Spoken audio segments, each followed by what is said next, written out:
जब प्रकृति पुनः एक बार अपने वास्तविक रंग रूप में खिलखिलाने लगी तो इसका अर्थ स्पष्ट है कि सब कुछ सामान्य है।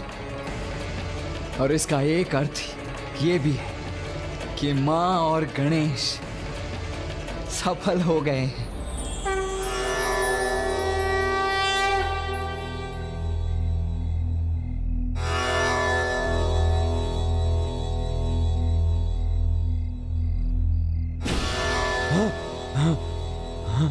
भूल होना प्रकृति है, मान लेना संस्कृति है और उसे सुधार लेना प्रगति है। और तुम्हारी प्रगति माँ की शरण में ही जाकर होगी। यदि तुम्हें ये स्वीकार नहीं तो तुम्हारे तप की शक्ति भी तुम्हें जीवित नहीं रख सकेगी। क्यों? क्यों नहीं? इतना कठोर तप किया है मैंने तो उसकी शक्ति मेरी रक्षा क्यों नहीं करेगी? मेरे तप और ऋषि के तप में भला क्या भेद है जो आप इसकी पुकार सुनकर मेरा वध करने चली आई? क्या हम असुरों का तप नहीं होता? फिर हमें उसका उचित फल क्यों नहीं मिलता? न्याय और धर्म के पालक है ना आप? तो कहां है आपका न्याय? कहां है आपका धर्म जो मेरे तप का फल देने में इतना संकोच कर रहा है, जबकि मुझे अभी इसकी सबसे अधिक आवश्यकता है? ये कैसा न्याय है? ये कैसा धर्म है आपका? तुम्हारे प्रश्न का उत्तर देकर मैं तुम्हें धर्म और अधर्म का भेद अवश्य समझाऊंगी गजासुर द्वितीय। किंतु ज्ञान को आत्मसात करने के पूर्व उसको पाने वाले को अपने मन को शांत करना आवश्यक होता है।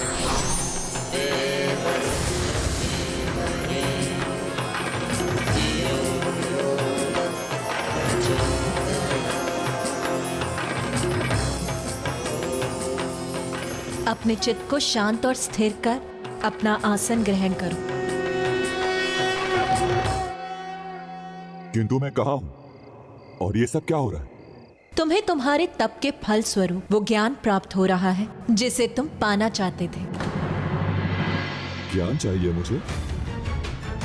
नहीं नहीं, मुझे कुछ समझ नहीं आ रहा है। समझ आएगा जब तुम्हारे ज्ञान की भूख मिटेगी, किंतु उसके पूर्व अपने पेट की भूख मिटाओ। आओ भोजन करो।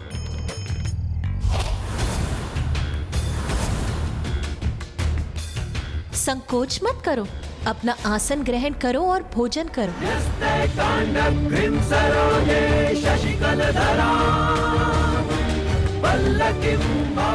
संकोच तो आप कर रही हैं भोजन देने, ये तो रिक्त है। तुम्हारे तप और कर्मों से अर्जित भोजन तो तुम्हारी पोटलियों में है, उसे निकालो और खा लो।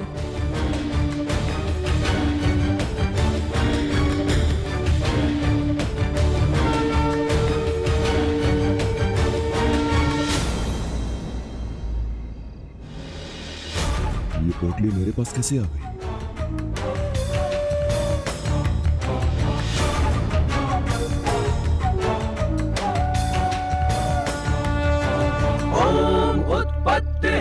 रुचिराम रविचंद्र वहिन। इसमें तो कुछ भी नहीं है माता।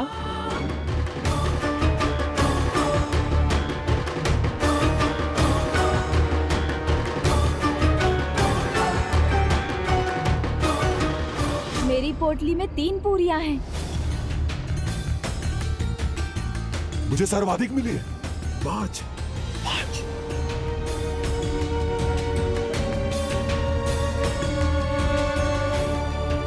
साथ में भोजन करने बैठे हो तो किसी का पात्र भोजन से रिक्त ना हो। इस धर्म का पालन तो असुर भी करते हैं। इसमें कैसा धर्म अधर्म? ये तो अपना अपना भाग्य है। इसके भाग्य में भोजन नहीं तो इसमें मेरा क्या दोष? धर्मोचित तो ये है कि यदि किसी के पास भोजन ना हो तो उससे भोजन बांट लो। नहीं, धर्मोचित हो या ना हो, मैं अपना भोजन नहीं बांटूंगा। इस युद्ध में मैंने बहुत श्रम किया है, मुझे भूख लगी है, मैं खाऊंगा। गजासुर द्वितीय, यदि तुम ये समझना चाहते हो कि इतने तप के बाद भी धर्म के अनुसार तुम मृत्यु के भागी क्यों बने, तो सर्वप्रथम अपना भोजन बांटने का धर्म निभाओ।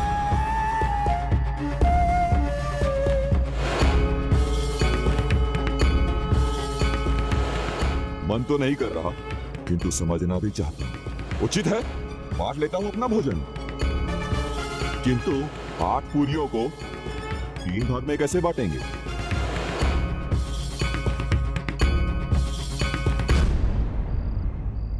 प्रत्येक पूरी को 3 भागों में बांट ले तो हमारे पास 24 भाग होंगे और सभी को 8-8 भाग मिल जाएंगे। देखा, यदि इच्छा हो तो समाधान मिल ही जाता है। अब विलंब मत करो और बांट लो अपनी पूरियों को।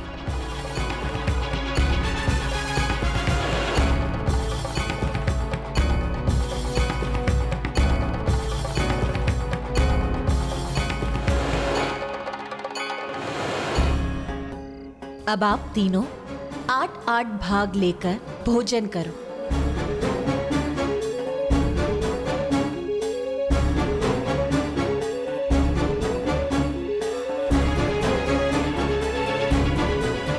गजासुर द्वितीय, संकोच मत करो, जाओ।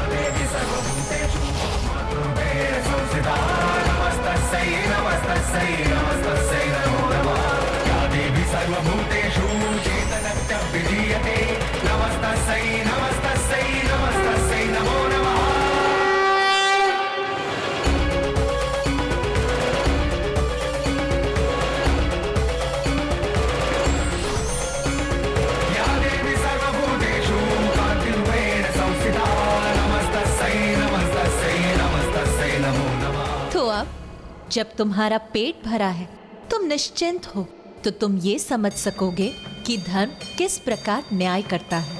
मुझे तो लग रहा है आप उलझा रही हैं। यहाँ क्या हो रहा है मुझे कुछ समझ नहीं आ रहा।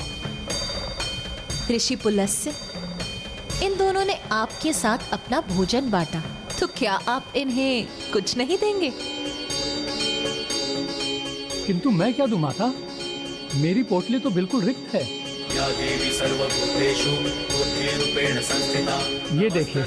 नमस्तस्यै नमस्तस्यै नमो नमः।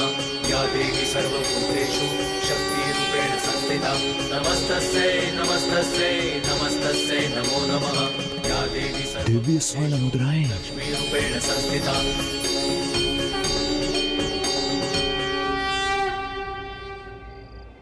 ये लीजिए, आप दोनों आपस में समान रूप से बांट लीजिए। नहीं, समान क्यों? मैंने अधिक पूरियां दी हैं, तो इन स्वर्ण मुद्राओं में मेरा भाग भी अधिक ही होगा।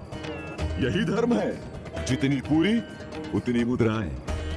संख्या से अधिक भाव महत्वपूर्ण है।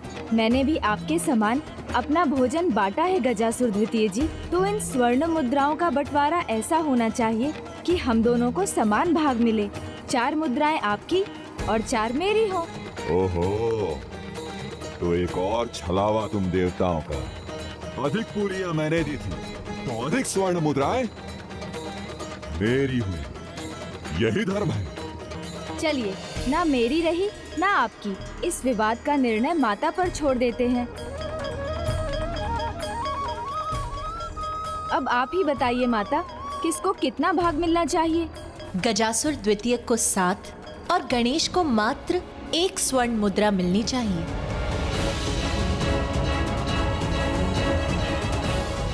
किंतु माता, ये आपका कैसा निर्णय है?